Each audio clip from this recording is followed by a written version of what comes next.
전재산이 40만원 남았습니다. 일본 워홀 오기 전에는 500만원이면 그래도 넉넉할 줄 알았거든요. 근데 숙식 제공 알바에서 도망치고 에어비앤비 한 달치 비용 내고 쉐어하우스 계약금까지 내고 나니까 통장에 남은 돈이 딱 40만원이더라고요. 문제는 아직 알바도 못 구했다는 거였습니다. 그러니까 저는 이 돈으로 최소 한 달, 길면 2달을 버텨야 했습니다.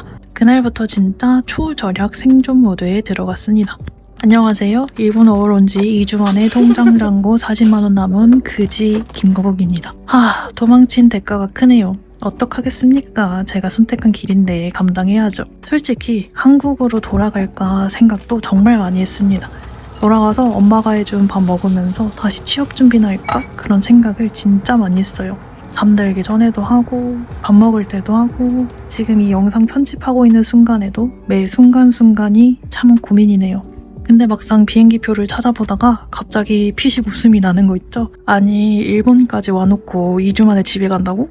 솔직히 쪽팔려서 못 가겠더라고요. 회사에는 워홀 간다고 동네방네 다 말하고 퇴사했지, 6개월 동안 공부한 일본어는 써먹지도 못하고 있지, 가족들도 주변 친구들도 다 말렸는데 고집 부려서 온 거면서 나 너무 힘들어서 한국 돌아왔어 라고 말하는 게 너무 부끄러웠습니다. 솔직히 지금 영상 올리는 이 영상도 부끄러워서 올릴까 말까 엄청 고민하다가 올린 겁니다. 그러다 문득 이런 생각이 들더라고요. 아니 누가 협박해서 일본 왔어? 아니잖아. 네가 선택한 거잖아. 그런 생각이 드니까 신기하게 눈물이 쏙 들어가더라고요. 아니 눈물을 흘릴 수가 없더라고요. 그래 어차피 온 거 알바 구하기 전까지는 이 돈으로 어떻게든 버텨보자. 그때 가서 다시 생각해보자. 돈 진짜 다 떨어지면 그때 가서 한번 다시 생각해보자. 그렇게 마음먹었습니다. 그래서 세운 계획은 최대한 외식을 안 하고 직접 해먹는 거였는데요. 일주일에 한 번 장을 봤는데 한 번 볼 때 3,000엔 정도로 맞췄어요. 많이 써도 한 달에 15,000엔 정도를 유지하면 2달은 버틸 수 있을 것 같더라고요. 저희 집 근처 마트는 저녁 6시가 되면은 할인 스티커를 붙여요. 그래서 전 무조건 6시 이후에 마트에 갔습니다. 평소에 비싸서 엄두도 못 내던 도시락이나 디저트류는 할인 스티커 언제 붙이나 유심히 보다가 붙이자마자 낚아채웠습니다. 1,000엔짜리 초밥도 30% 스티커가 붙는 날에는 하나 정도는 사와서 나름 사치를 좀 부렸습니다. 그리고 제가 제일 일본 와서 많이 먹은 음식은 냉동 우동이었는데요. 진짜 거의 우동이 주식이었습니다. 밥보다 우동을 더 많이 먹은 것 같아요. 왜냐하면 쌀보다 우동이 훨씬 더 저렴했거든요. 쌀은 2kg에 한 3,000엔대였던 것 같은데 냉동 우동은 5개에 200엔대, 하나에 500원 정도 꼴이었습니다. 한 끼 저렴하게 때우기엔 이만한 음식이 없더라고요. 쯔유 조금 넣고 끓이면 일반 우동, 소스 넣고 볶으면 볶음 우동, 계란 하나 넣고 끓이면은 나름 단백질 채운 음식이 됩니다. 나중에는 냉동실 열면 우동, 배고프면 우동, 귀찮으면 우동, 돈 없으면 우동. 하루 3끼를 다 우동으로 때운 날도 있었습니다. 근데 웃긴 건 저 우동 별로 안 좋아해요. 원래 한국에서는 우동을 돈 주고 사 먹은 적이 정말 손에 꼽을 정도로 없습니다. 근데 일본 와서 우동을 엄청 먹고 있네요. 일본에서 주식이 우동이 될 줄이야. 그러다 어느 날은 진짜 한국 음식이 너무너무 먹고 싶은 거예요. 일본 음식은 죄다 간장 베이스라서 좀 느끼하고 질리거든요. 한국 음식이 엄청 땡겨서 큰맘 먹고 마트에서 삼겹살을 사왔습니다. 드디어 오늘은 고기 파티다 하고 생각해서 팬을 올렸는데 올리는 순간 고기보다 기름이 더 많은 거예요. 진짜 이게 고기야 기름이야. 한국이었으면 바로 비계 삼겹살로 논란이 되었을 수준이었습니다.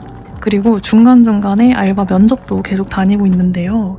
일본 교통비가 진짜 미쳤습니다. 너무 비싸요. 어느 날엔 쉐어하우스 방을 보러 갔는데 하루 만에 10,000원이 날아가더라고요. 와, 왕복 10,000원. 한국에서는 10,000원 충전하면 일주일은 탔던 것 같은데 여긴 그냥 왕복 한 번 하면 끝이에요. 그래서 결국 30분 거리는 그냥 걸어 다니고 있습니다. 돈 아끼는 거다라고 생각하면 그 거리 정도는 걸어지더라고요. 근데 계속 걷다 보니까 발에 물집도 잡히더라고요. 제 몸이 워낙에 연약해서 그런가 봅니다. 아마 운동을 잘 하시는 분들은 발에 물집은 안 잡히지 않을까 싶긴 한데. 아무튼 얼레벌레 이렇게 일본 워홀 생활을 하고 있습니다. 중간중간에 현타가 되게 많이 와서 눈물을 흘리기도 하고 가족한테 전화해서 울기도 하고 하는데요.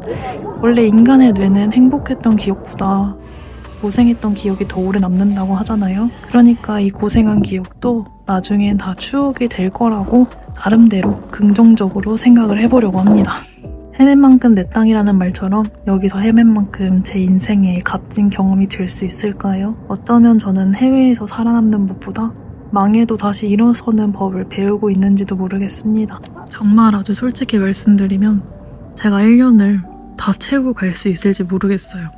일단은 제 계획은 쉐어하우스 계약 기간이 3개월이기 때문에 그 기간 동안에 알바를 최대한 구하고 있긴 한데 정말 이력서를 지금 10군데도 넘게 쓰고 있거든요. 답장이 안 오는 곳이 많긴 한데 일본에서 알바 구하기가 쉽다고 들었던 것 같은데 왜 저는 서울부터 떨어질까요? 나이가 많아서 그런가? 아무튼 일단은 3개월 동안 알바를 못 구하면 돈이 떨어지면 저는 어쩔 수 없이 비행기를 끊어야 되기 때문에 최대한 알바를 구해보는 쪽으로 하고 일단 정말 솔직히 말씀드리면 한 달 동안 일본에서 좋았던 기억이 정말 없었어요. 굉장히 없었기 때문에 어떻게 될지 모르겠습니다.